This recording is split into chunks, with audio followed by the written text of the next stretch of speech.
ఇవాళ నేను అడుగుతున్న మా ఆడబిడ్డల్ని 200 యూనిట్లు మీ ఇళ్లలో ఉండే కరెంటు ఉచితంగా ఇస్తున్నామా లేదా? ఇవాళ తెలంగాణ రాష్ట్ర ప్రజలకు నేను చెప్పదలుచుకున్నా, 200 యూనిట్లు ఉచిత కరెంటు పేదవాళ్లకు 50 లక్షల కుటుంబాలకు ఈనాడు తెలంగాణ రాష్ట్ర ప్రభుత్వం పేదవాళ్లకు అందుబాటులోకి తీసుకొచ్చిన మాట వాస్తవం కాదా? ఇవాళ అప్పుల పాలైన తెలంగాణలో 24 గంటల ఉచిత విద్యుత్తు రైతాంగానికి అందిస్తున్న మాట వాస్తవం కాదా? అదేవిధంగా ఆడబిడ్డలకు 500 రూపాయలకే సిలిండర్ ఇస్తున్న మాట వాస్తవం కాదా? ఇవాళ నేను చెప్పదలుచుకున్న తెలంగాణ రైతాంగానికి వేదిక మీద నుంచి 25,35,000 మంది రైతులకు 20,617 కోట్ల రూపాయలు 2 లక్షల రూపాయల వరకు రైతు రుణమాఫీ చేసి మీ రుణము తీర్చుకుంటామని చెప్పినాం. ఈనాడు మీ రైతు రుణాలను మాఫీ చేసి, ఈ రైతు రుణాల మాఫీ కాదు, ఆనాడు రైతు బంధు ఎన్నికల కోడును అడ్డం పెట్టి కేసీఆర్ ఎగ్గొట్టిపోతే 7,625 కోట్ల రూపాయలు ప్రభుత్వం ఏర్పడిన ఎంబడే రైతు భరోసా పథకం ద్వారా మీ ఖాతాలలో నిధులేసిన మాట వాస్తవం కాదా?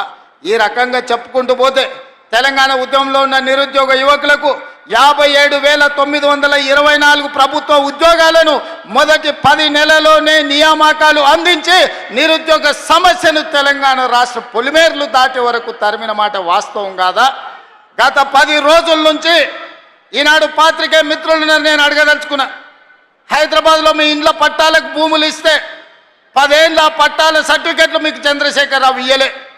నేను వచ్చిన తర్వాత మీ కుటుంబాలను పిలిచి రవీంద్ర భారతిలో భోజనం పెట్టి మీ జర్నలిస్టులకు ఇండ్ల పట్టాలు నేను ఇచ్చిన మాట వాస్తవం కాదా?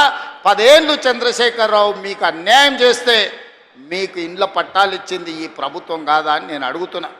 ఇవాళ గ్రూప్ 1 పరీక్షలు, గ్రూప్ 2 పరీక్షలు, గ్రూప్ 3 పరీక్షలు, ఇవాళ మీ ఉద్యోగాల కోసం ఈరోజు పరీక్ష ఫలితాలను ఇచ్చి ఈరోజు మిమ్మల్ని ఆదుకునే ప్రయత్నం చేస్తున్నాం కదా.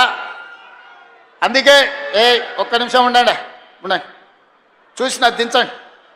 అందుకే ఈరోజు మీ సమస్యలు పరిష్కరించడం కోసమే ఈరోజు ప్రజాపాలన ప్రగతి బాటల పేరు మీద మీ ముందుకొచ్చి మీ దగ్గర నిలబడి మాట్లాడుతున్నాం.